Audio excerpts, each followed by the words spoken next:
Bonsoir, 18h à l'écran de l'actualité CRTV News, ici toute l'info, bienvenue chez nous les artistes. Par ici le débat ce soir sur un sujet d'actualité qui domine l'actualité, le projet de loi régissant les associations artistiques et culturelles. Le sujet fait débat et continue en ligne, comme dans la presse, comme au Parlement.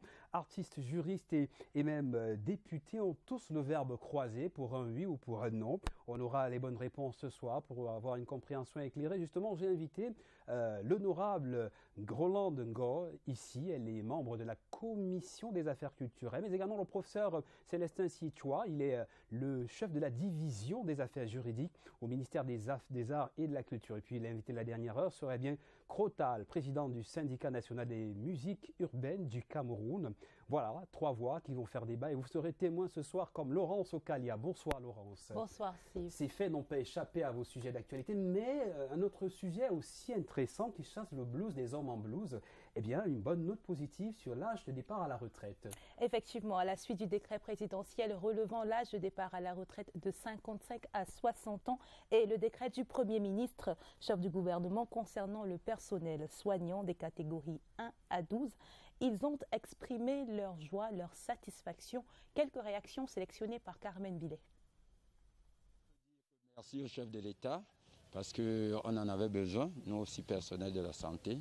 Et aujourd'hui, par rapport à ces décrets, vraiment, nous ne pouvons que dire, moi personnellement, je ne peux lui dire que merci. Et nous autres, personnels de la santé, personnellement moi également, je m'y attacherai à donner le mieux dans la profession, puisqu'il nous a accordé cette reconnaissance. La rallonge là est vraiment la bienvenue.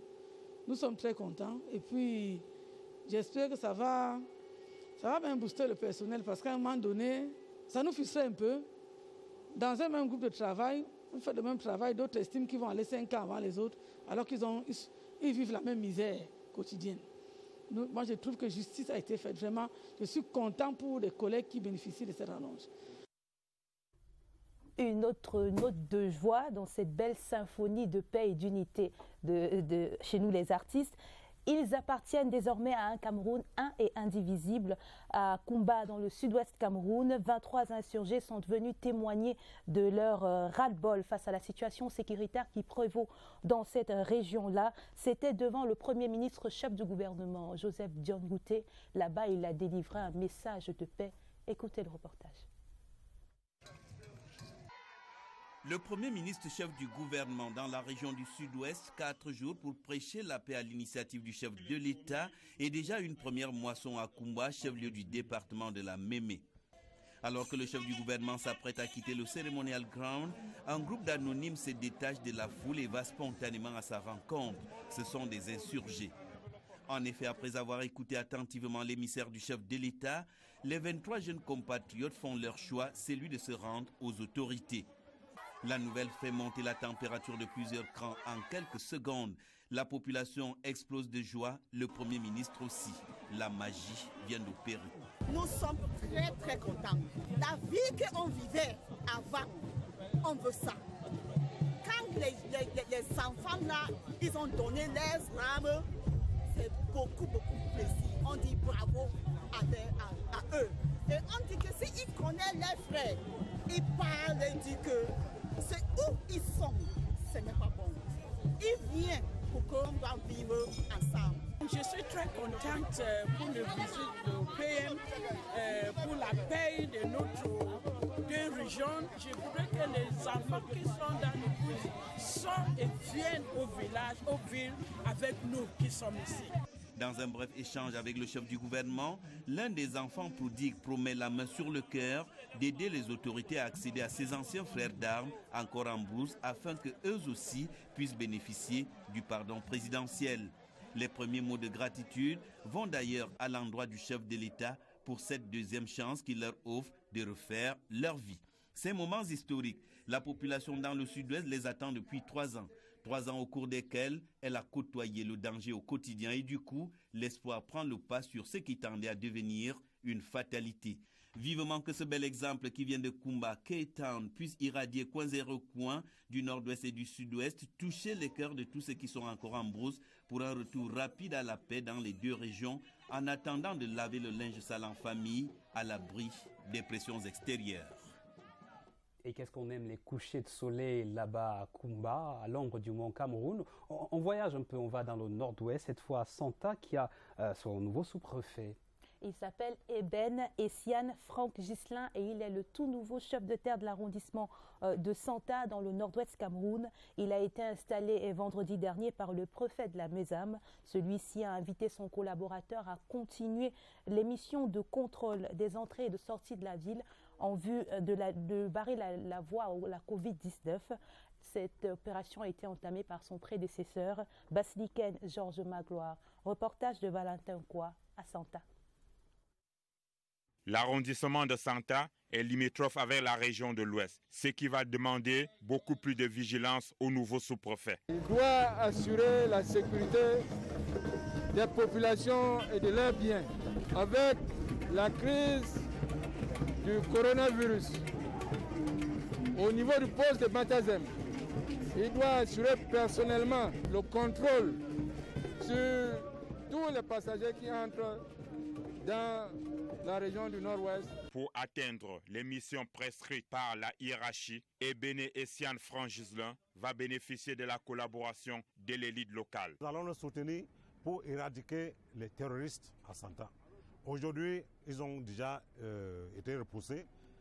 Maintenant, il va complètement éliminer ce phénomène dans notre arrondissement. En octobre, toutes les écoles de Santa, les enfants vont aller à l'école. Âgé de 36 ans, le nouveau sous-préfet de Santa est titulaire d'un master en sciences économiques. Eben Essiane Franck Ghislain remplace à ce poste Basiliken Georges Magloire Emmanuel, muté à Bamenda 3. Et dans la suite de l'actualité, Laurence? Le ministère des Relations Extérieures servait de cadre depuis jeudi dernier aux séminaires nationaux de formation en vue du recrutement dans les missions de maintien de la paix. La cérémonie, qui regroupait 35 participants des structures concernées, était présidée par le secrétaire général du ministère des Relations Extérieures. Durant 3 jours, les participants venus de divers services ont acquis des techniques de maintien de la paix et de négociation. Quelques réactions des participants au micro d'Éric Launa. Puisque ça nous a permis d'apprendre et d'appréhender beaucoup de choses par rapport à l'ONU, par rapport à la CIAC, aux opportunités qui sont disponibles et comment on peut postuler dans tout ça, pour comment accéder pour devenir un fonctionnaire international. En culture, le festival de cinéma Écran Noir 2020 est reporté à cause du Covid-19. La 24e édition de cette grande messe du cinéma africain se tiendra le 31 octobre et le 7 novembre jusqu'au 7 novembre 2020. Information rendue publique par le délégué général du festival, des Écrans Noirs, Basek Bakobio, dans un live sur Facebook. L'extrait a été sélectionné par le présentateur chez nous les artistes, Steve Chega. Tout à fait. Le hockey du ministère de la Santé, mais nous pensons la commencer au début du mois d'août. C'est une opération que nous appelons Sprint Kid, qui a eu beaucoup de succès l'année passée et qui est un programme de formation et d'intéressement de tout petits au cinéma, qui est depuis quelques années l'une de nos bonnes innovations et qui est cette année encore coordonné par Armel Onogo, mais qui aura à ses côtés Lucie Sonia Bella. Et sous l'égide de la CAC et sous réserve de l'accord du gouvernement camerounais, nous prévoyons une réunion des ministres des Arts, n'est-ce pas, chargés de la cinématographie de l'Afrique centrale, ici à Yaoundé, autour de ce thème de la coproduction. Et nous aurons un atelier qui sera à la fois un atelier de travail et aussi un atelier de formation sur des projets concrets. Et nous allons, pour cet atelier, viser à aboutir au montage de 2 à 3 véritables coproductions entre 2 ou 3 pays d'Afrique centrale sur des projets, sur des films qui seront dans les films qui nous auront été envoyés dans la compétition. Alors, qu'est-ce qui sont aux anges, je le dis la main sur le cœur, les nouveaux bacheliers du lycée Fustel des Coulanges ici à Yaoundé? Effectivement, les portes des universités leur sont désormais ouvertes. Les nouveaux bacheliers du lycée français Fustel de Coulanges ont reçu leur diplôme devant leurs parents et encadreurs. Une satisfaction pour ceux-ci qui n'ont ménagé aucun effort pour le succès de ces jeunes apprenants. Emmanuel Biconde. Devant parents et connaissances, les nouveaux bacheliers de la session 2019-2020 du lycée français Fustel de Coulanges ont reçu ce lundi à l'esplanade de l'hôtel de ville de Yaoundé le précieux sésame des mains de leurs encadreurs. Un diplôme qui leur ouvre les portes des universités nationales et internationales. J'ai pris du plaisir dans tout ce que j'ai fait, j'ai été bien entourée, que ce soit par mes parents, les professeurs. Au final, tout est bien qui finit bien. Presque tout le monde a eu son bac, j'ai eu ma mention très bien. Je remercie tous les professeurs, tous les élèves qui m'ont encadré et les parents aussi qui encadrent. J'ai été pris dans une classe préparatoire en France pour continuer mes études supérieures, pour préparer les concours d'ingénieur. Cette cérémonie qui s'est déroulée dans le strict respect des mesures barrières en raison de la pandémie du Covid-19 qui sévit au pays a donné l'occasion aux désormais anciens élèves de cette institution de faire des témoignages très émouvants à l'endroit de leurs parents et aussi de rendre un vibrant hommage à leurs encadreurs. Lorsqu'on écoute le discours qui exprime des choses avec le cœur, on ne peut être que fier. L'engouement observé autour de cette cérémonie qui a connu une présence massive des parents, amis et connaissances est la preuve, s'il en fallait encore, que la remise solennelle des diplômes est et reste un moment anthologique pour tout apprenant qui voit ainsi son mérite officiellement consacré et reconnu par la communauté nationale et internationale. C'est la fin de cette édition du journal. Je vous laisse en compagnie de Steve Tchega avec Chez vous les artistes. N'oubliez pas de respecter les mesures barrières. Merci Laurence pour ces dernières nouvelles de l'actualité et merci d'avoir un œil attentif aussi à Chez nous les artistes. Merci. La suite dans quelques instants.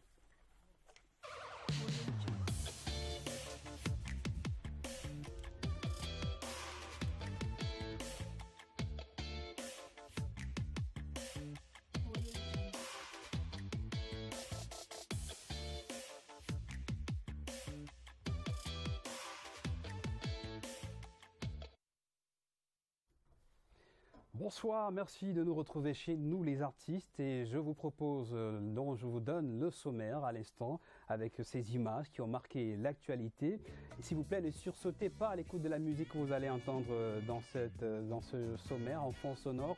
Le Gun Clair de Manu Dibango, sorti en 1979. Et c'est cette année-là que le Cameroun adopte sa toute première charte culturelle. Et voici que plus de 40 ans après, on est sur le même sentier avec un sujet qui marque l'actualité. Eh bien, cette charte donnait une identité aux associations culturelles et artistiques, leur rôle, leur engagement. Et nous voici sur ce sentier, un projet de loi qui divise. L'idée ne fédère pas tout le monde. Pourquoi ça dérange? Qu'est-ce qui ne marche pas? Et on va en avoir une compréhension éclairée. Les artistes se plaignent de ne pas avoir été consultés. Ils ont même lancé une pétition en ligne. Vous verrez ça en images.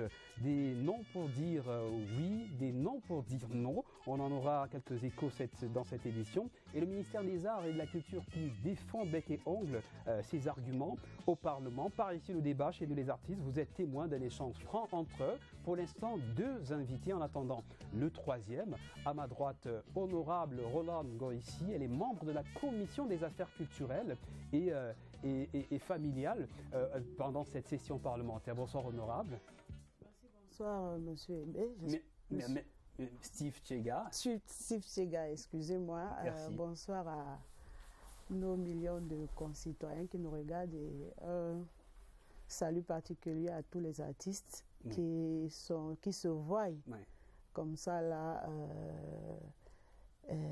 avoir un coup dans le secteur qui est aussi riche dans le sens large du terme, parce que nous savons, là, vous savez aussi bien que moi que la culture, c'est l'identité d'un peuple. Et lorsqu'on voit comment l'identité d'un peuple commence à être je voudrais pas utiliser des mots durs ici, mais je dis quand même un bonsoir à tous ces artistes-là. Et on sait que les mots se bousculent dans votre gorge. D'ailleurs, vous avez publié sur Facebook des mots à leur intention pour les soutenir. Bonsoir, professeur Célestin Sietoir.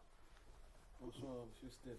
Merci d'avoir accepté de venir nous aider à comprendre le projet qui a derrière ce projet de loi, je me répète. Et notre troisième invité s'appelle Krotal, il est le président du syndicat national des musiques urbaines du Cameroun. Alors, je regardais, je le disais tout à l'heure, et je me consultais encore mes pages sur Facebook, Twitter. Ça grouille de mots, ça grouille d'humeur, notamment cette pétition, vous l'avez vu, professeur, cette pétition qui disait non à ce projet de loi. Comment vous avez réagi? D'ailleurs, il y a des images à propos, regardez. Oui, ce que je veux dire d'entrée de jeu, c'est qu'il n'y a pas eu une seule pétition. Nous avons été saisis au ministère par un certain nombre de doléances. Hein? Un certain nombre de doléances, j'allais dire des doléances qui se conjuguent au pluriel. C'est pour dire que dans le cas d'espèce, il n'y a pas eu. Les artistes se sont largement mobilisés, les artistes se sont fait connaître leur position, les artistes ont écrit, les artistes nous ont saisis. Et le ministre a écouté, le ministère les a écoutés? Mais naturellement. Vous êtes sûr? Parce que je vois Krotal qui fait une moue tout à ma droite. J'en profite pour lui dire bonsoir. Bonsoir Krotal. Mais bonsoir à tous. Bonsoir Thierry. Steve, bonsoir merci. Steve. Voilà. Alors, je voudrais quand même, en vous remerciant tous d'être venus, professeur, vous aurez la parole tout à l'heure. On va faire un petit point avec Serge Atangana-Bissau qui a fait une sorte d'overview de la situation actuelle. Et je vous propose, en guise de mise en bouche, d'en prendre un petit écho. Le projet de loi n'est pas contre la création artistique, nulle part dans les 61 articles. Ce qui est en jeu, c'est plus le cadre d'expression. On parle de la forme dans laquelle le génie devrait désormais s'exprimer. Les associations sont mises en avant. La force du groupe, sûrement encouragée. Peut-être se sont-ils sentis trop seuls ces derniers temps, que même ça les gêne, au point d'être perçus par un collectif comme liberticide. Surtout cette disposition qui dessine des contours géographiques, une localisation et des bornes dans l'espace aux futures associations. Touche pas à mon art, disent-ils en chœur. Est-ce vraiment de cela qu'il s'agit? L'observateur ne peut ne pas s'arrêter sur deux dispositions. Le cumul des fonctions, interdit, l'obligation de déclarer les dons, legs et autres rentrées financières. Comme il faut désormais signaler, puis attendre une autorisation du ministère tutelle avant d'organiser un festival quelconque qui engage le nom et le label culturel Cameroun à l'international. Les pour pensent ainsi éviter qu'on ne gâte le nom du pays. Les contre, par contre, crient à l'ingérence, une fois encore. Notons tout de même que ce projet de loi ne sort pas de nulle part. La charte culturelle de l'État du Cameroun en 1979, la loi sur les libertés et particulièrement la liberté d'association du 19 décembre 1990, en son article 5 complété par les États généraux de la culture en 1991, sont le socle juridique de ce projet qui consacre la fédération. Les agréments seront payants et d'autres pensent qu'il faut également prévoir un mode de rétribution étatique des futures montagnes russes. Des artistes comme Eko Roosevelt, Ambroise Mbia, Pabé Mongo, Daniel Ndo ou Élise Balameka ont été consultés. Ils ont lu avant dépôt au Parlement. C'est donc admis que désormais, ceux qui gèrent les artistes peuvent aller en prison si malversation ou autre délit, omission ou compromission, on s'est compris. Merci de nous retrouver chez nous les artistes. Je commence par vous, Krotal, qui est arrivé en dernier. Vous avez écouté Serge Atangana-Bissau. Ouais. Vous avez relevé des faits, vous avez fait l'amour. Vous suivez cette actualité de près depuis? Oui, bien sûr, puisqu'elle nous concerne directement. Nous sommes des professionnels de l'art musical, pas depuis un jour, depuis déjà quasiment 30 ans maintenant en tant qu'opérateur culturel depuis 23 ans. Nous suivons tout ceci avec beaucoup d'intérêt et en tant que président du syndicat national des acteurs des musiques urbaines du Cameroun, j'ai signé une note où je disais que nous étions contre la présentation de ce projet de loi parce que nous n'avons pas été consultés tous dans notre ensemble. Alors, on revient à ce fait. J'imagine que le professeur Célestin Sietoua va réagir à propos. On a eu quelques échos de la pétition lancée par le collectif des professionnels du secteur culturel en ligne. Vous dites que les artistes n'ont pas eu de parole. Le ministre explique, le ministère veut organiser, entre guillemets, encadrer le secteur. C'est bien cela, professeur? Oui, c'est un peu l'exposé des motifs de ce projet de loi. Il s'agit justement d'organiser et d'encadrer le secteur. Mais permettez d'abord que je réagisse à ce qu'a dit le président du syndicat professionnel national des artistes musique urbaine du Cameroun. Il a dit que son syndicat n'a pas été consulté, que, si je comprends bien, lui-même n'a pas été consulté. Mot pour mot, oui. Bon, ce que je souhaite dire, c'est que le ministre de la Culture, le docteur Bidon Kat, lorsqu'il prend les rênes du ministère, à la faveur du remaniement ministériel que nous connaissons, il entame aussitôt une vaste consultation, à la fois des collaborateurs directs, mais à la fois des acteurs culturels. Bien entendu, c'est une consultation qui, je veux dire, qui n'est pas allée jusqu'à consulter chaque artiste. Vous connaissez le fichier des artistes, n'est-ce pas? Vous savez ce que ça signifie? Tout à fait. Mais il a consulté les quelques figures, n'est-ce pas, qui sont dans le milieu, et c'est là dans toutes les disciplines. Mais nous nous souvenons surtout de l'organisation de la RICAN. Alors, les figures, il s'agit de quoi? C'est des artistes élites? C'est des figures? Qu'est-ce que vous mettez dans les figures? C'est ceux qui sont considérés comme des icônes. D'accord. Comme des icônes. Oui, allez-y. Voilà, comme des icônes, comme ceux qui sont à la tête de certains syndicats. Donc, il y a eu la RICAN. Et dans cette RICAN, le ministre n'a eu de cesse de dire qu'il est question de la préfiguration des fédérations.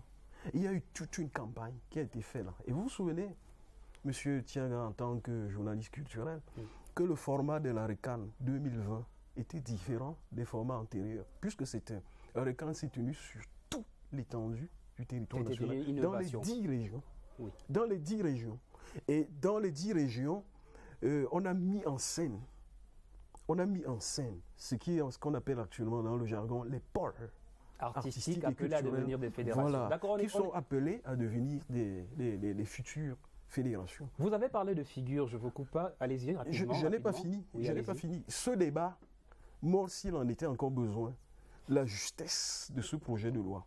Parce que si le problème de la représentation des artistes se pose, ça veut simplement dire que cette représentation-là n'est pas du tout assurée. Il faut donc faire des fédérations précisément pour que dorénavant, le ministère ait en face de lui des interlocuteurs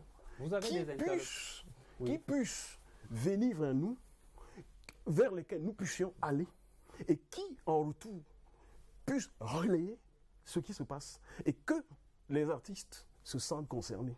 Voilà ce que je vous souhaitais dire. L'honorable Roland Ngoïsi s'est senti concerné et sa présence est précieuse sur ce plateau, d'autant plus qu'elle est membre de la commission culturelle, des affaires culturelles, familiales et sociales.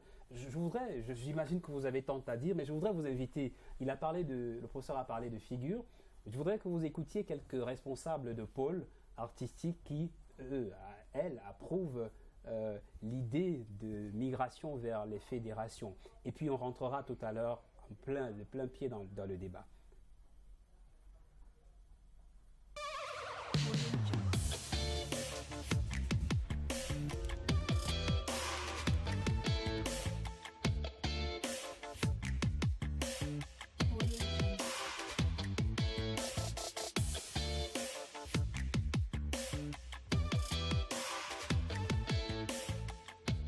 je voudrais applaudir de mes 4 mains l'initiative du ministère des Arts et de la Culture parce qu'il nous donne là l'opportunité de sortir de l'inorganisation, de sortir de l'indiscipline, de sortir de l'informel dans lequel nous avons toujours opéré. Qui refuserait qu'on l'inscrive dans un canevas normatif, dans un canevas où l'on puisse enfin être non seulement reconnu par les pouvoirs publics, mais surtout de bénéficier de son onction pour notre déploiement. Donc je suis très heureux de l'organisation que le ministère des Arts et de la Culture est en train de mettre en place. It's a long time we have been working on this issue of federation. And today we realize that the fact that the Ministry of Culture is putting culture and arts and African medicine, because I'm representing African medicine, which is being considered as part of culture, which actually it is, putting them into federation make the activities more legible, more visible than ever. Je ne sais pas si ce sont les artistes qui se sont plaints, parce que tous les projets, moi je parle en ce qui concerne le théâtre, émanent des hommes de théâtre.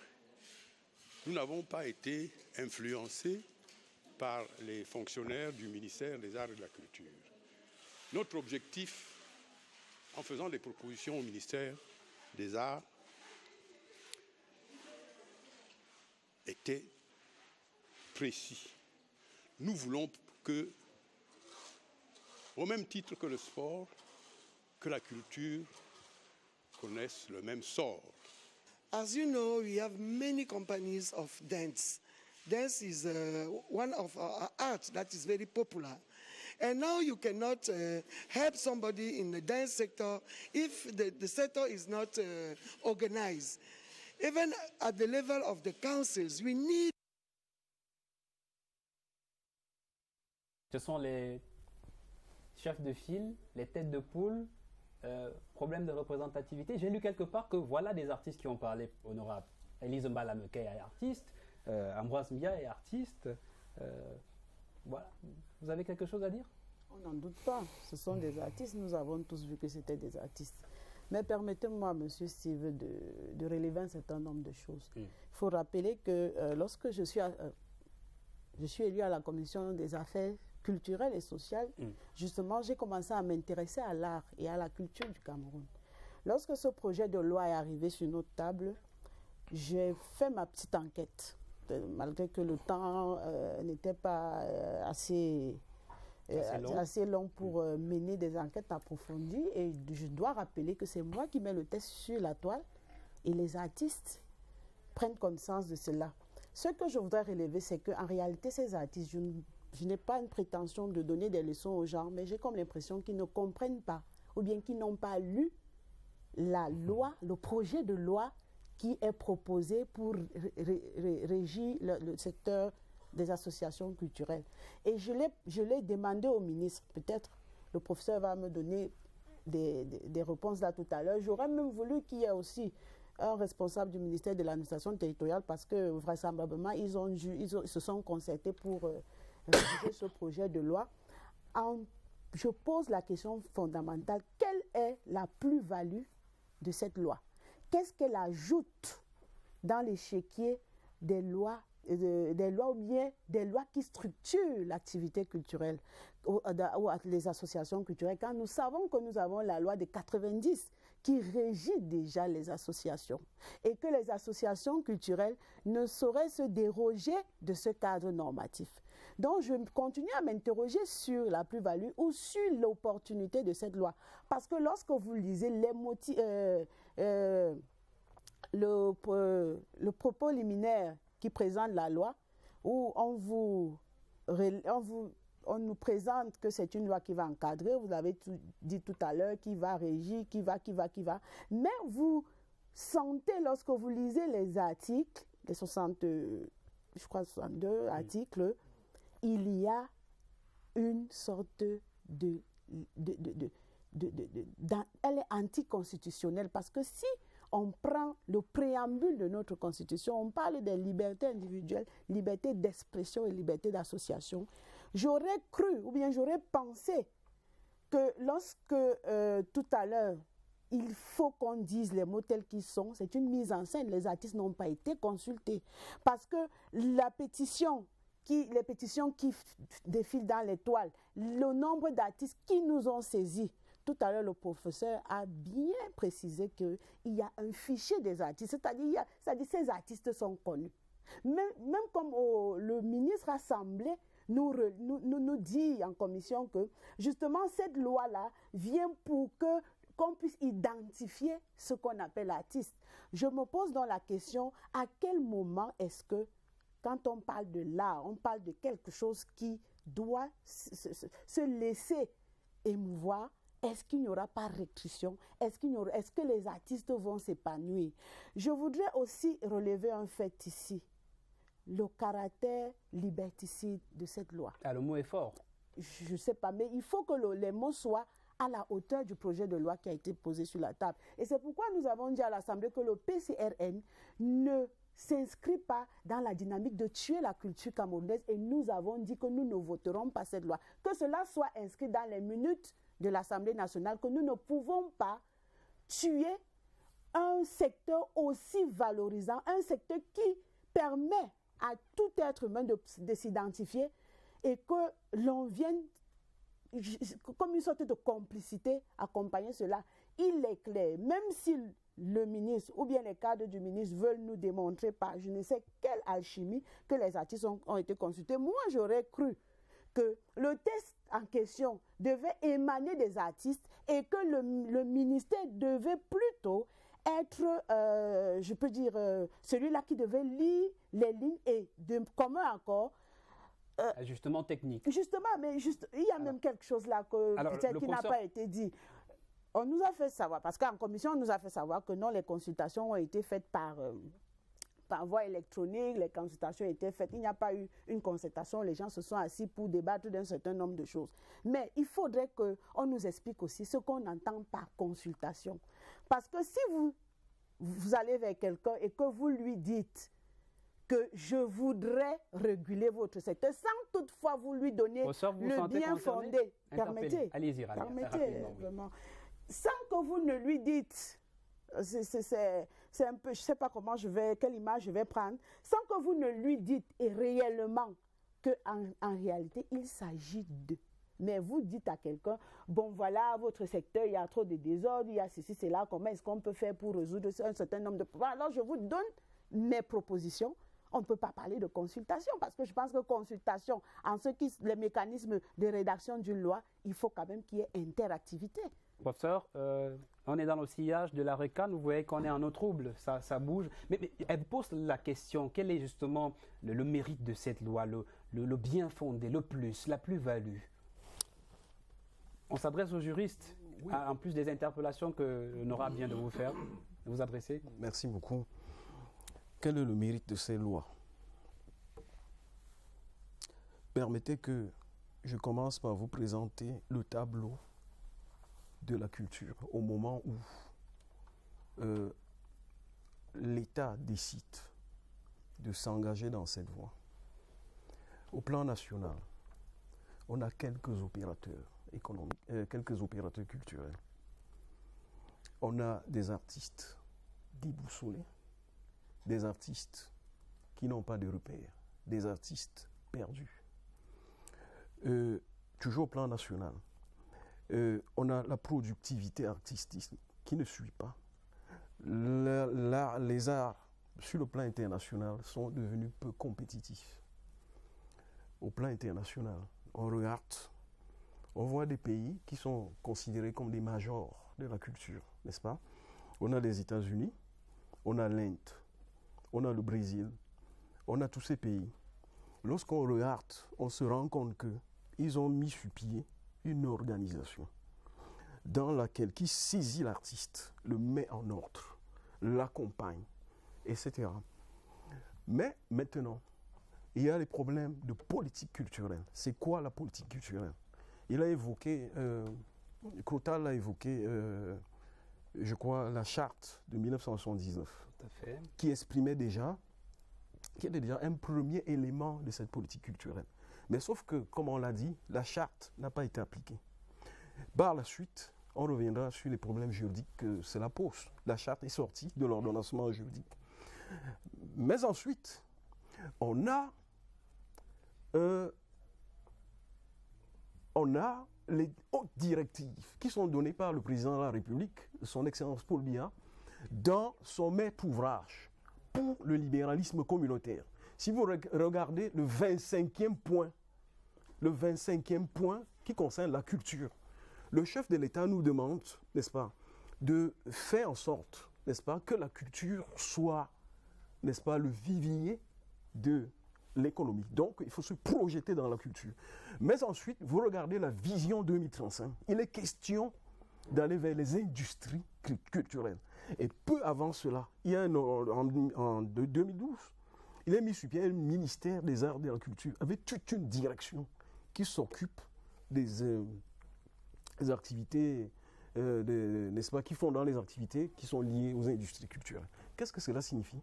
Cela signifie que nous sommes en 2020, nous sommes au 21e siècle. Il faut donc aller vers ce pôle, vers cet horizon. Alors, j'imagine pas qu'ils n'en disconviennent pas. Oui. Ils n'en disconviennent pas. Je tiens à vous dire, oui. c'est la raison fondamentale pour laquelle on a mis sur pied, on va vers l'organisation, parce qu'on ne peut plus continuer à accepter ce système, d'accord, qui fait en sorte que les artistes ne sont pas compétitifs, il n'y a pas de compétitivité, l'économie de la culture, les industries culturelles. Donc, vous semblez dire que tout est resté lettre morte, action morte, et vous avez pris le taureau par les cornes. D'accord. On a pris les taureaux par les cornes. C'est là l'opportunité et la justesse de ce projet de loi. De ce projet de loi. Alors, je voudrais relever 2 ou 3 faits. J'ai noté quelques propos de critiques d'art. Parfait Tabapsi de la Cameroon Art Critic note, par exemple, pose une question: comment se fera l'agrément? L'article 6 indique que le MINAC peut refuser un agrément. Rien n'est dit sur le motif. Vous pourrez réagir à ce propos. Sur la forme des textes, le soutien de l'État n'est mentionné nulle part. Pourtant, c'est ce que les artistes auraient peut-être aimé entendre. Crotal? Oui, je voulais peut-être... Oui, allez-y, répondez. Je voulais, et c'est aussi une des raisons pour lesquelles on a fait ce texte. On a fait ce texte pour permettre le financement public des associations artistiques et culturelles. Car contrairement à ce qu'on dit, la loi de 90 interdisait le financement des associations, sauf celles déclarées d'utilité publique. Or, l'idée, comme je vous l'ai dit tantôt, c'est d'aller vers ce futur. C'est d'aller vers les associations culturelles qui produisent la valeur ajoutée. Vous voyez? Et ça ne peut se faire que si il y a un financement public. Donc, une des raisons pour lesquelles on fait ces lois, c'est pour permettre le financement public. Maintenant, vous posez la question de savoir, parlant donc de l'agrément, sur quel motif on peut se baser pour refuser, accepter ou refuser? Pour refuser l'agrément. Mais il va y avoir un texte d'application, ça va être réglé dans le texte d'application. Peut-être on aurait pu le leur dire pour qu'ils se calment. Ça va être réglé dans le texte d'application. Et peut-être à l'occasion, on aura l'opportunité peut-être. D'accord, ça nous rassure, parce qu'il y avait un petit réglé dans le texte d'application là-dessus. Alors, Crotal, avant que l'honorable ne nous fasse peut-être part des mots et émotions qu'il y a eu dans la commission, est-ce que la commission s'est divisée justement sur la question? Je voudrais vous solliciter sur ce qui ne vous arrange pas. Vous avez dit, on est contre, mais qu'est-ce qui précisément, est-ce qu'il y a des articles précis qui vous embêtent, que vous voulez comprendre? Excusez-moi, ça va, c'est pas aussi léger. J'ai pris la peine quand je me suis présenté d'expliquer aux gens que je suis dans ce métier, ça fait 30 ans.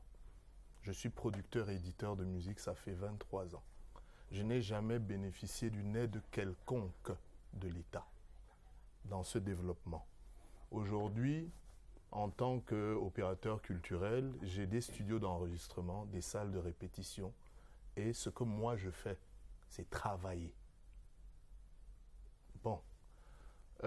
Syndicat, pourquoi? Parce que nous défendons justement les conditions de travail de nos membres. Parce que nous avons remarqué beaucoup d'irrégularités dans le milieu. Mais... Dans la musique comme dans les autres arts? Non, nous sommes... Moi, je prêche pour ma chapelle. Oui. Je prêche pour l'art musical. Ça veut dire que quand j'entends sur cette table dire que le Cameroun n'est pas compétitif à l'international, excusez-moi, je ne sais pas à travers quelle loupe c'est vu pour qu'on en arrive à ça. Peut-être ce qu'on aimerait voir briller à l'international n'est pas ce qui brille. Dans la façon de gérer, je pense que les jeunes sont mis de côté. Et tout le prouve, tout le démontre dans l'attitude du professeur, la façon dont dès que j'ai parlé ce qu'il a retenu, ce vers quoi il a essayé de m'orienter, il faut faire attention.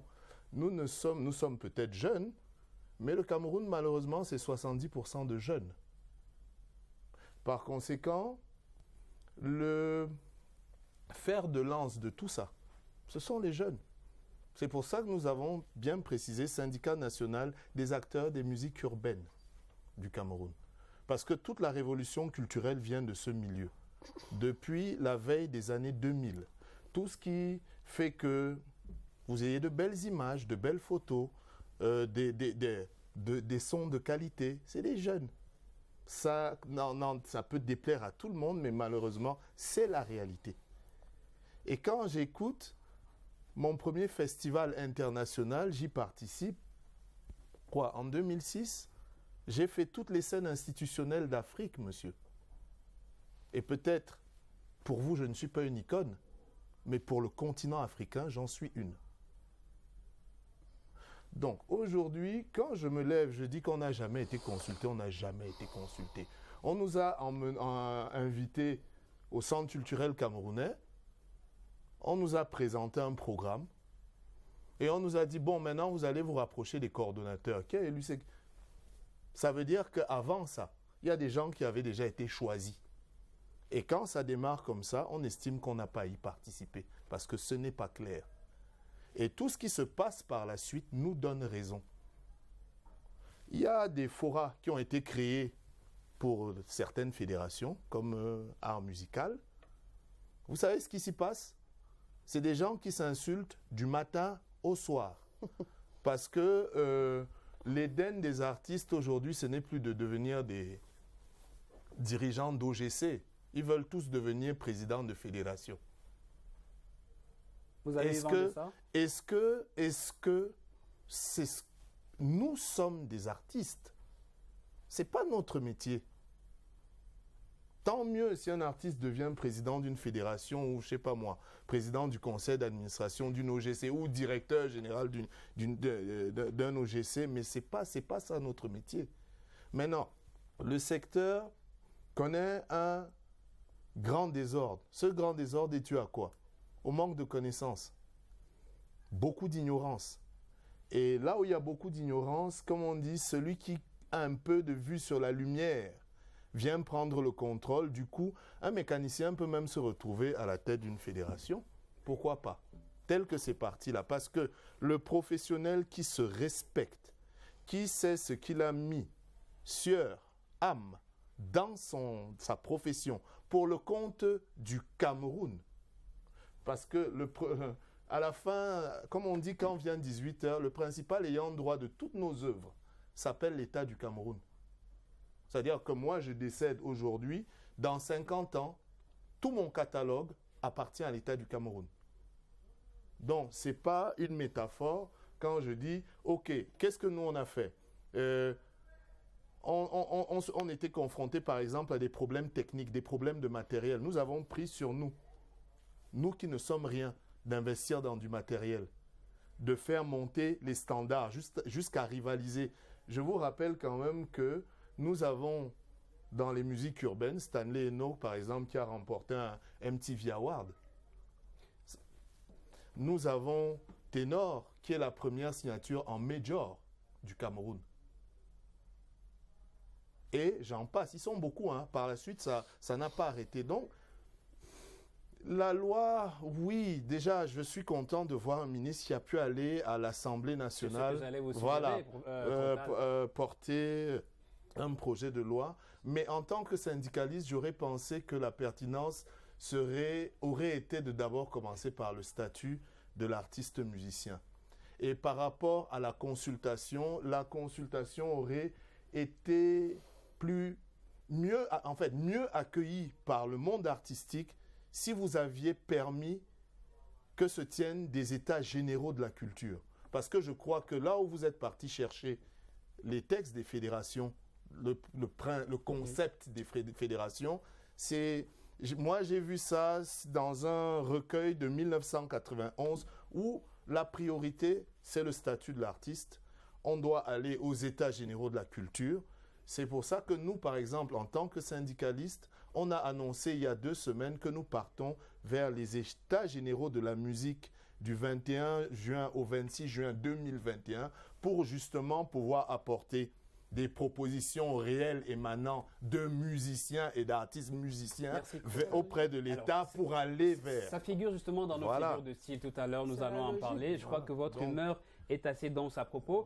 On a plus besoin de comprendre qu'en commission, vous étiez divisé sur le sujet, honorable.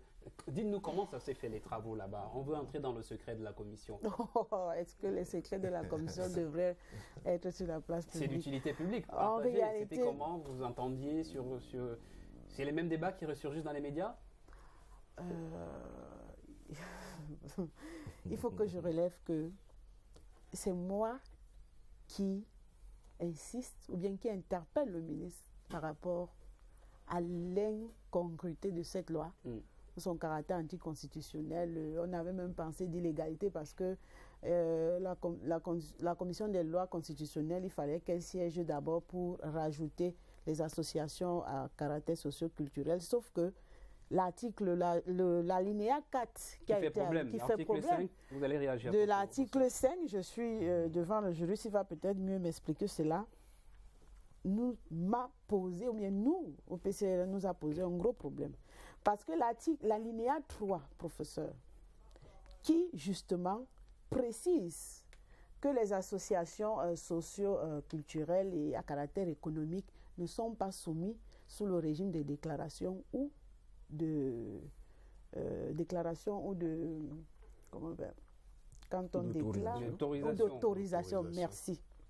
Mais quand à l'alinéa 4 qu'on rajoute cela, il y a quand même, là ce n'est plus de l'ordre, je ne suis pas juriste, mais je pense quand même que dans la logique ou bien l'entendement, il y a problème. Maintenant, vous avez parlé du caractère des subventions de ces associations. Nous savons bien que la loi de 90, je pense que vous avez les tests là, dans son article, je crois 15 ou 16 et 17, encadre ou bien spécifie l'accompagnement de l'État par rapport aux associations. Et nous savons qu'il y a des tests, des décrets d'application qui encadrent cela. Donc, le fait qu'on dise que cela c'est un plus-value pour cette loi, moi je ne trouve pas. Maintenant, lorsqu'on va plus loin et qu'on consulte la même loi, les articles 22, 21, c'est-à-dire que démontre ou bien nous renseigne à suffisance que les associations socio-culturelles, du moins les associations, sont encadrées par cette loi. Le professeur a une bonne mémoire. Vous le permettez de répondre rapidement pour qu'on n'oublie pas, professeur, allez-y. Pour qu'on n'oublie pas l'article 5, peut-être c'est moi qui vais oublier la suite. Bien, pour l'article... Au sujet de cette disposition, je me dis que je ne suis pas bien placé. Oui. Madame l'honorable, elle sait très bien que c'est un autre département qui était à pied d'oeuvre, en l'occurrence le MINAT. C'est vrai. Mais ce que je souhaite dire, ce que je peux dire tout simplement, c'est que notre problématique, nous, au MINAT, MINAC, c'était d'ajouter des associations artistiques et culturelles au titre, je veux dire, à la suite des autres associations qui dérogent à la loi de 90. Voilà, c'était ça l'objet. Pour moi, voilà. Vraiment, ça pour le reste, les associations d'intérêt sociaux, culturels, comme l'honorable dit, sont des associations de fait. C'est-à-dire que si tout de suite là, nous décidons, nous quatre, nous allons faire une association. On n'a pas besoin d'aller prendre une déclaration chez un sous-préfet. Mais sauf que la loi de on n'a pas besoin du tout, c'est une association de fait. Puisque la loi là maintenant exige que si on voudrait se regrouper, on ne peut plus être une association de fait. C'est là justement, honorable, c'est là justement là où il y a problème. Vous avez souligné dans votre intervention dès le début que une des difficultés avec ces lois, c'est le fait que les gens ne le comprennent pas. Les gens ne comprennent pas. Je veux vous dire, honorable, souffrez que je vous le dise. On n'a pas fait cette loi. On n'a pas fait cette loi pour tuer la liberté d'association, pour empêcher que, comme par le passé, les gens qui le souhaitent se retrouvent entre eux sous forme d'association. Non. On a fait cette loi pour encadrer le mouvement artistique et culturel. Voilà comment est-ce qu'on va vers le mouvement artistique et culturel. À la base, nous avons une association déclarée. C'est-à-dire, vous avez votre déclaration ou une association autorisée. Vous décidez d'entrer dans le mouvement culturel. Vous venez voir le MINAC. Il vous délivre un agrément. Vous entrez dans le mouvement culturel. Ça veut donc dire quoi? Ça veut donc dire qu'en fait, il y a le régime des associations qui, loi de 2000, si jamais demain, cette loi-là est adoptée. Vous comprenez? Et il y a le régime des associations, loi de 90. Franchement, je ne vois pas quel est le problème. On n'embrigade pas les gens. Justement, votre exemple est très bien. Parce que lorsque vous dites que les unions, je prends l'exemple des unions, c'est au niveau de l'arrondissement que les unions... À l'échelle départementale. Les compagnies, on reprécise, compagnie à l'échelle locale, les communes, union à l'échelle départementale et fédération à l'échelle nationale. Les compagnies, justement, à l'échelle départementale. Lorsqu'une compagnie souhaiterait avoir un agrément, le processus, c'est le MINAC qui donne l'agrément, et encore que le MINAC peut refuser cet agrément parce qu'on ne précise pas pourquoi est-ce qu'il va refuser l'agrément. Pourquoi est-ce que la loi n'a pas intégré la décentralisation qui donne aux collectivités territoriales décentralisées un certain pouvoir, notamment la culture? Pourquoi au niveau de l'arrondissement, si nous avons besoin, il faut intégrer, je crois, l'union, les guildes, les fédérations. Vraiment, ça embrouille et tout ça. C'est amusant, mais c'est pertinent. On arrive maintenant, si on veut l'agrément, il faille qu'on aille chez le ministre qui peut. Nous connaissons les mécanismes, le fonctionnement de notre pays, et maintenant il y a même pire. Il y a pire. Lorsque vous avez une fédération, ou bien, je ne sais pas, une compagnie, ou bien une union, ou un guild, et que vous avez une association étrangère qui voudrait vous aider, il faille que le ministre vous autorise. Alors, je voudrais en français simple, non, s'il vous plaît, permettez que je chute. En français simple, vous êtes chez vous au quartier. Et je voudrais, par exemple, vous apporter de l'aide pour pouvoir vous épanouir dans votre famille. Il faille que le chef de ce quartier vous autorise à accepter cela. Auquel cas, vous allez mourir dans votre famille. Donc, moi, je relève le caractère anticonstitutionnel qui embrigade les libertés déjà individuelles et les libertés d'association. Vous allez réagir. Il faut insister là-dessus. Je prends deux exemples que j'extrais du secteur de Crotal. Alors, l'association des slameurs des Kiev veut organiser une formation au quartier Loncac. Il nous faudra au moins 3 signatures, a-t-on lu, ou l'association des bassistes de Deido veut organiser des masterclass avec l'association des bassistes du Cameroun, tirée par Aladi Touré, dont le siège est à Akwa. Autorisation du MINAC absolu, et puis les frottements et le MINAT. Aidez-nous à comprendre ça, parce que c'est ça qui préoccupe les gens. D'accord. Je vais le faire. La question qu'il faut poser à la base est la suivante. Est-ce que ce sont des associations artistiques et culturelles? Des associations de fait, associations, oui. Est-ce que c'est d'abord des associations artistiques et culturelles? L'article 5, je l'ai devant moi, dit ceci.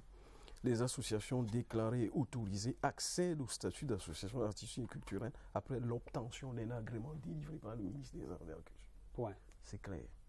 Après obtention. Voyez-vous? Vous n'avez pas l'agrément. L'article 5 de quelle loi, professeur? Vous voyez? Du projet de loi. Vous n'avez pas l'agrément, vous n'avez pas la qualité d'association artistique et culturelle. Vous suivez? Oui. Bon, maintenant, l'Aurora pose la question. Elle dit, oui, bon, on a des unions, on a les compagnies, etc. Il faut un agrément.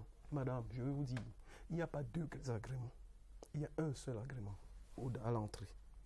D'accord?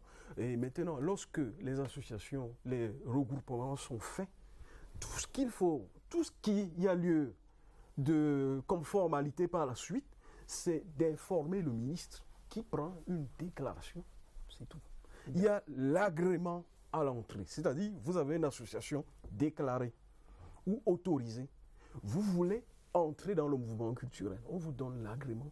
Point barre. Non, il faut que... Il n'y a pas deux agréments. Professeur, excusez-moi, mais il faut que vous précisiez que l'agrément, une association ne peut pas se lever pour demander l'agrément au ministre. Il faut qu'il se regroupe dans une sorte d'union, une sorte de compagnie pour demander. Ce n'est pas toutes les associations, c'est-à-dire nous ne pouvons pas décider là de faire une association de fait comme on l'a relevé tout à l'heure et que nous demandions l'agrément. Non, il y a un... Et maintenant, vous savez très bien que cette loi va faire générer des lois, des décrets d'application qui vont préciser et orienter un certain nombre de choses. Donc, vous ne pouvez pas dire ça comme ça de manière aussi simple que lorsque vous allez vouloir. Et puisque nous sommes au Cameroun, nous savons comment ça se passe. Monsieur le professeur, cette loi, peut-être je vais sortir d'ici sans le dire, cette loi, en réalité, le professeur a dit tout à l'heure qu'elle découle elle a été inspirée du livre du chef de l'État, Fédéralisme communautaire. Mais sauf que peut-être qu'ils ont copié mal ou bien ils ont interprété mal. Cette loi a un seul but, ou bien un but fondamental, c'est de limiter l'expression des artistes. Parce que de plus en plus, on voit des artistes sur la place publique qui prennent des positions. Il va falloir donc maintenant qu'on essaye de les embrigader dans une sorte de je sais pas moi, alors, de canevas pour qu'ils ne puissent plus s'exprimer. C'est ça qu'il est question. Peut-être je ne dirais plus. En attendant, nous nous acheminons vers le journal en anglais avec Yvonne Ako. Et Crotal nous parlera de ces états généraux de la musique, des musiques qui arrivent l'année prochaine. Oui, chez nous les artistes, la parole est libre, donc il en parlera tout à l'heure dans nos figures de style. Mais rapidement, en 1 minute 30, dites-nous, professeur, il y a au-delà de l'agrément, il y a un problème de réglementation qui pourrait se poser. Il y a un débat large sur le champ d'action et le champ géographique de ces regroupements et associations. On dit que la loi portant régime des spectacles s'en mêle, la loi du 21 avril 2004. Quand j'évoquais les cas de l'association X de Yaoundé qui veut s'engager avec une association Y de Douala, vous les aidez à comprendre ça? Mais vous parlez bien des spectacles. Oui. Oui, mais elles s'en mêlent quand même. Là, nous faisons une loi pour organiser. Oui, c'est autre chose. C'est deux choses différentes. Je peux vous montrer la loi. On peut le parcourir. Voilà la loi de 21 avril 2004 portant régime des spectacles. Voyez-vous, chapitre 2, des conditions d'exercice des activités d'entrepreneurs de spectacles et d'agents artistiques. Et chapitre 3 de la protection des salles et lieux de spectacle. Même à l'international. C'est pas le travail des fédérations, c'est autre chose. D'accord, ça nous rassure. C'est un peu un flou qui est levé. And here comes Yvonne Ako for the 7 newscast here tonight. Good evening, Yvonne. Good evening, Steve. First news, General Eba Benoit has made the contact of command posts in Kumba and Manfi. Yes, Steve, the commander of the 2nd Military Region in the Southwest region has expressed satisfaction with the level of groundwork done by the security forces to contain the socio-political crisis in that part of the region. Guy Roger Nana has details from CRTV Boya. Barely 6 months after his appointment as commander of the 2nd Joint Military Region, General Eba Benoit and his colleague, commander of the 2nd Gendarmerie Region, General Tunge Elias, deemed it necessary to take a contact tour of the major command posts in Kumba, Manfe and environs, areas where security dispositions had been earlier taken to push back the crisis. He expressed satisfaction with the groundwork done by security forces so far. Currently, we have to to face only those who found that it's easy to make money with carrying out these acts of banditry. So the situation is globally under control, and we are making all what is possible to bring it to normalcy. The generals had exchanges with senior administrative authorities on the ground about the current security situation, seeking to find out what can be done immediately to ameliorate security. Meanwhile, commanders of the visited security command posts in Kumba and Manfe had a chance to express their worries and needs directly to the commander of the 2nd Joint Military Region, General Eba Benoit, representative of the minister in charge of defense in the Joint Military Region. The region is made up of the littoral and southwest military regions. It is hoped that this visit will boost the morale of the troops who were advised to do their job in respect of the moral ethics of the profession. The new divisional officer for Santa subdivision has been installed into his functions.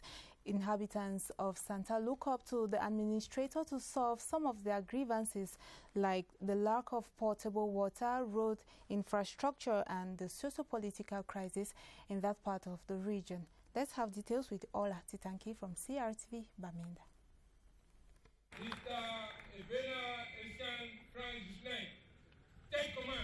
This is the new divisional officer for Santa subdivision.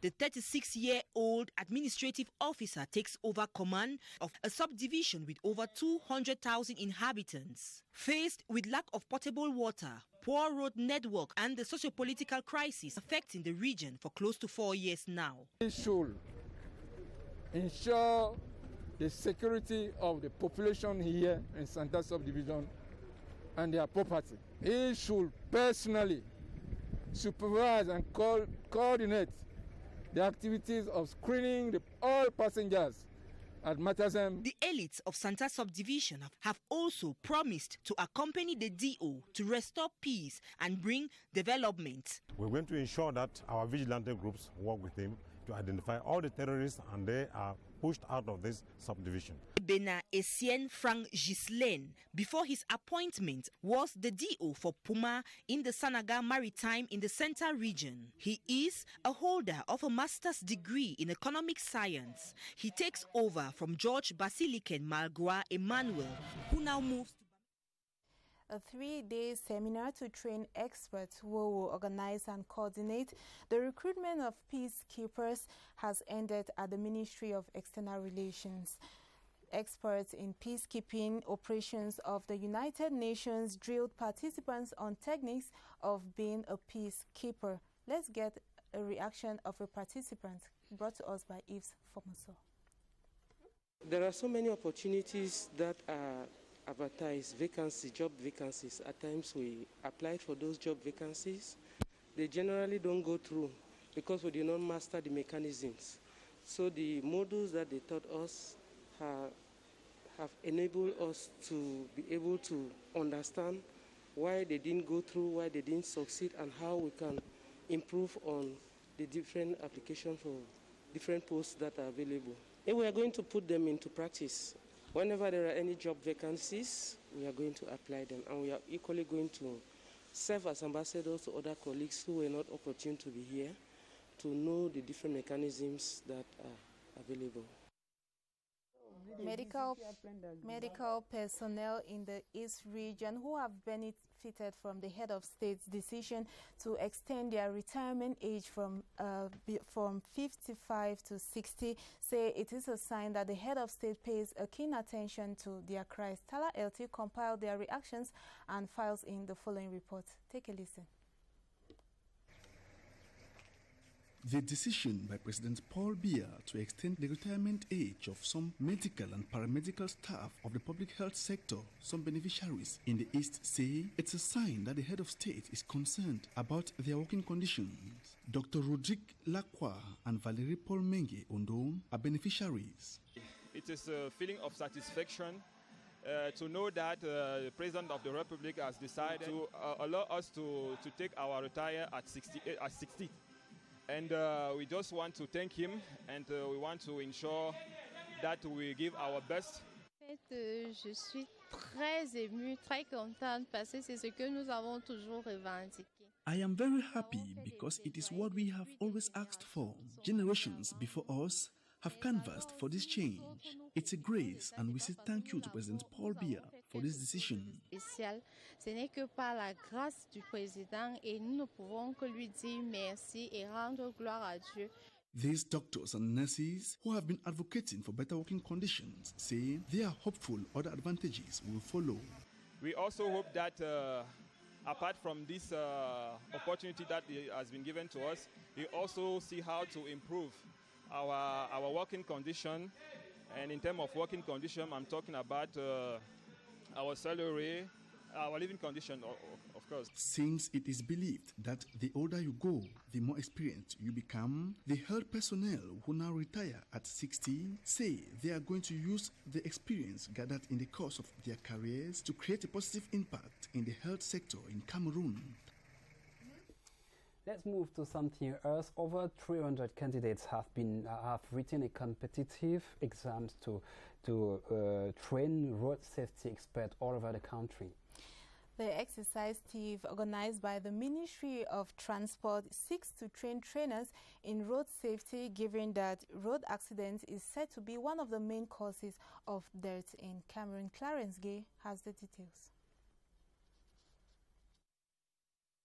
According to the Ministry of Transport, about 70% of road accidents in the country is linked to human factors. It is, however, against this backdrop that the Ministry of Transport has organized the competitive exams to train 120 road safety experts.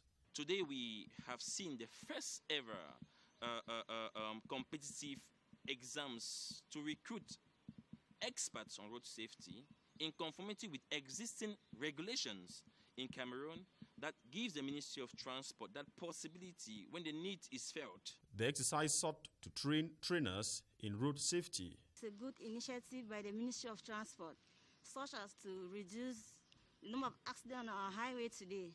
Drawn from all 10 regions, 373 candidates sat for the exams. However, 120 meritorious candidates will be retained for the training. Held in Amphi 500 at the National Advanced School of Public Works, the exams were in strict compliance with government's barrier measures against COVID-19. The newly appointed Secretary General of the Grand Chancellery of National Orders, Julien Dumba, has expressed gratitude to the head of state for his appointment. The former Secretary General at the North Governor's Office has promised to serve the nation with loyalty. Wilson Mengole reports from CRTV Garo. At 43, Julien Dumba is the new Secretary General of the Grand Chancellery of National Orders. When news of his appointment broke out this July 2nd, his residence at the Marawi neighborhood in Karwa was inundated with family members, friends, and a host of others to congratulate him. I will first of all give thanks to the Almighty God. I have equally thanked the head of state, His Excellency President Paul Biya. Prior to his appointment as the Grand Chancellery of National Orders, Julien Dumba served as Secretary General at the North Governor's Office for the past 36 months, making him well-grounded in public administration. I will spare no effort in executing my duty. The civil administrator had equally served as divisional officer of Ngumu in the Central Region before moving to Garwa as Secretary General at the North Governor's Office. That report by Wilson Mengole brings us to the end of this 7 p.m. newscast on CRTV News. Chez nous, les artistes continues with you, Steve Chege. Thank you very much, Ivan Akou, and have a nice weekend. That's what I used to wish you. Thank you so much. You do the same. Thank you. La suite de Chez les artistes dans quelques instants.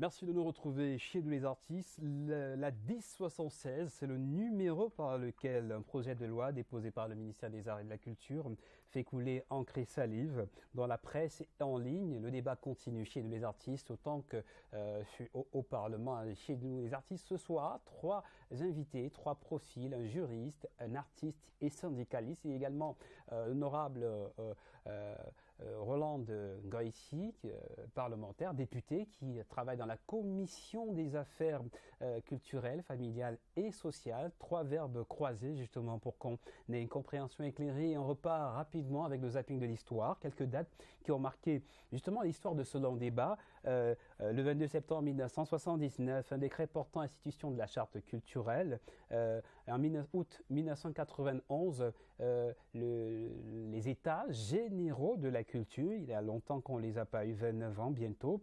Le 22 décembre 2003, les lois sur le mécénat et le parrainage, ce qui nourrit le débat. Et puis, très récemment encore, le compte d'affectation spéciale pour le soutien à la politique culturelle. Professeur, vous vous sentirez peut-être interpellé à propos, mais c'est bon que je commence par l'humeur de Crotal. Ce qu'il en reste, quand on prononce cette expression, compte d'affectation spéciale de soutien à la politique culturelle, institué par le président de la République, quel est l'écho que ça a dans votre esprit? Vous êtes toujours déçu? Votre humeur est toujours vive? Oui, je dirais très très opaque.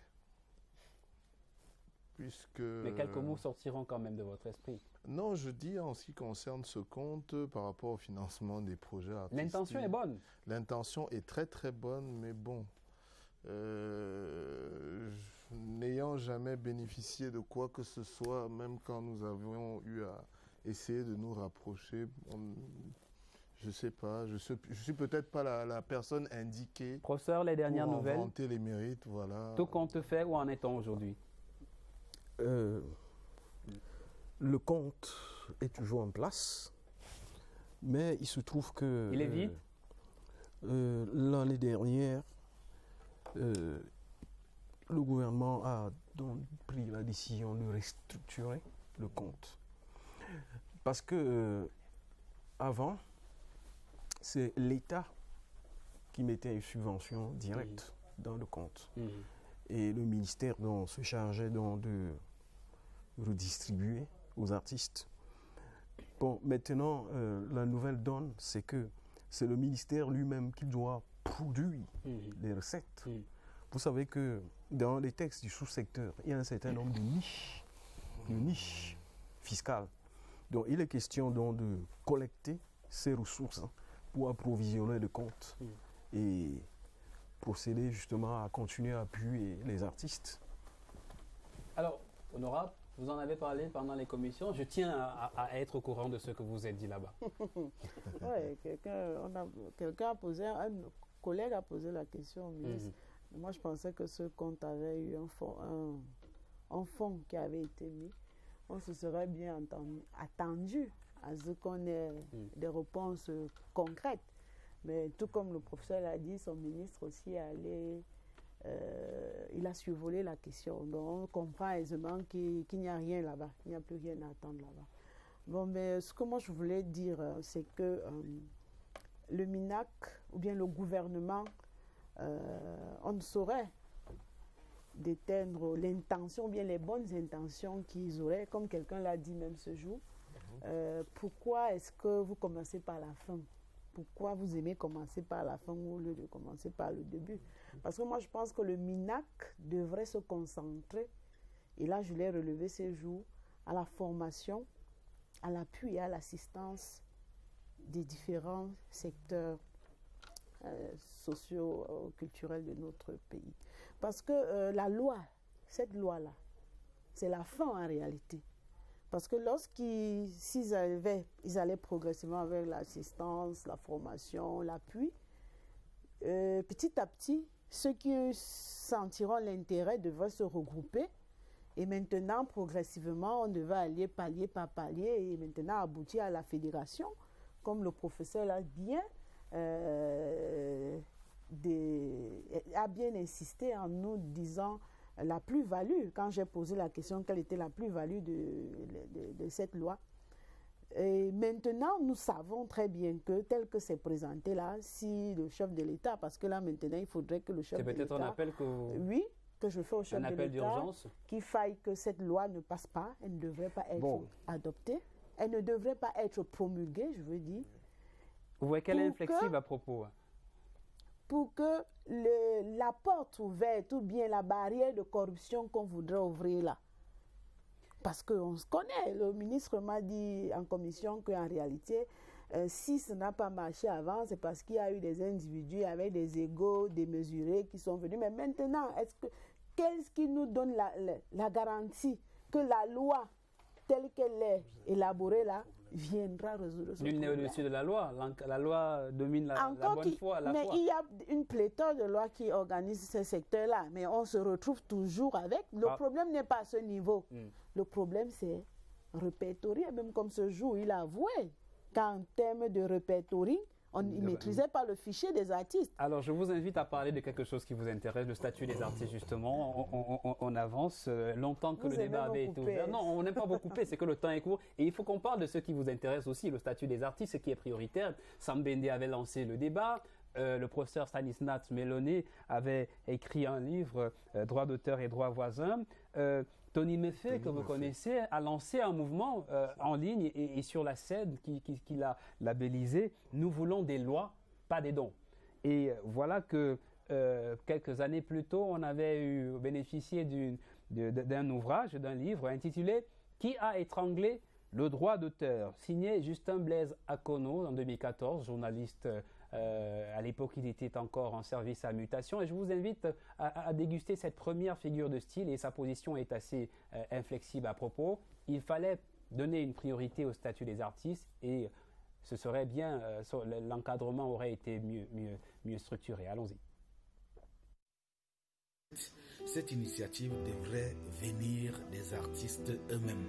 C'était à eux soit d'afficher leur incompétence technique à pouvoir monter un tel projet, de se rapprocher soit du gouvernement, donc de leur ministre, pour cautionner, pour apporter un soutien moral à ce document-là qui devrait donc devenir un projet de loi initié par les artistes. Soit les artistes auraient pu se rapprocher des députés pour que cela devienne une proposition de loi pour qu'ils organisent leurs artistes, parce qu'on attend l'État sur un autre terrain.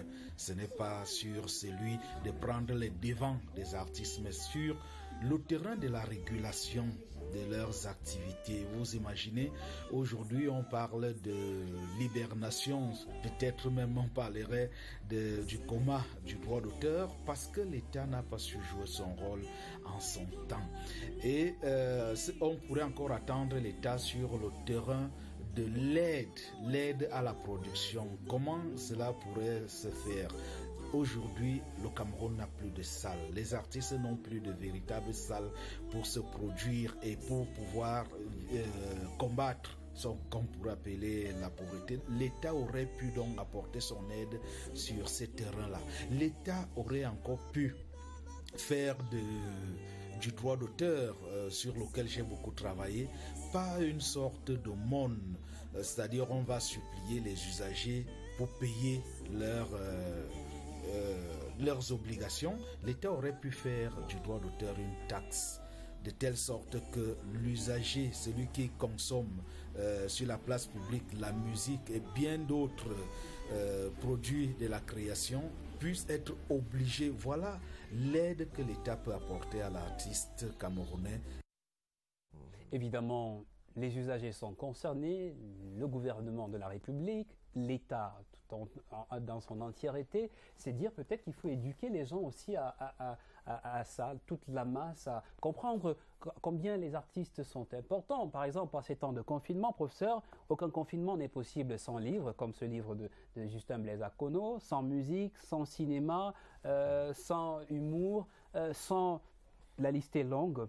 Je crois que vous vous sentez aussi interpellé, ou bien vous dites ça va se faire?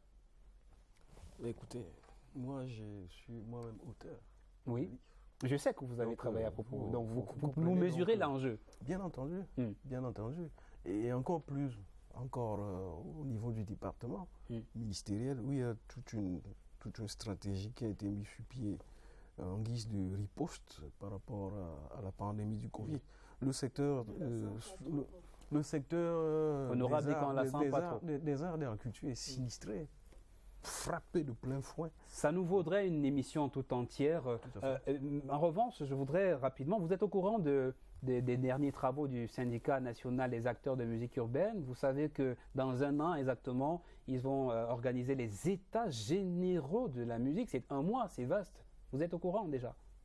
Non, je l'ai apprécié. Voilà, Crotal, vous nous en dites des nouvelles. C'est quoi le projet, comme on dit à la maison? Le projet, il est, comme vous l'avez constaté, vous étiez au siège du syndicat il y a 2 semaines. On a quelques images, quelques photos aussi, oui. Et quand nous nous sommes séparés, nous avons dit que nous comptions organiser les états généraux de la musique camerounaise du 21 au 26 juin 2021. Justement pour enfin emmener les artistes musiciens à venir dire ce qui ne va pas et comment ils voyaient les choses et comment les choses pouvaient être améliorées pour qu'enfin ils puissent être à l'aise et pour que nous puissions poser les bases de ce qui deviendrait une future industrie. Je parle toujours de l'art musical, excusez-moi, c'est mon domaine. Parce que quand j'ai entendu... qui n'exclut pas le dessin, qui n'exclut pas la peinture, parce que c'est des cultures urbaines aussi. Ils doivent aussi, oui, mais quand j'ai entendu tout à l'heure le ministère des Arts et la Culture dire organiser une industrie, non. Oui, il est acteur. Quand on commence à parler d'industrie, il devient acteur. L'industrie ne peut pas se faire sans le MINPAT, ne peut pas se faire sans le ministère de la Communication, sans l'administration territoriale, sans les petites et moyennes entreprises, sans les finances. L'industrie de la musique, l'industrie du divertissement, vous savez, est numéro 1 au monde devant l'armement et les médicaux. Il faut savoir, j'ai entendu parler les œuvres non déclarées nous font perdre 200 milliards de francs CFA chaque année à l'État du Cameroun.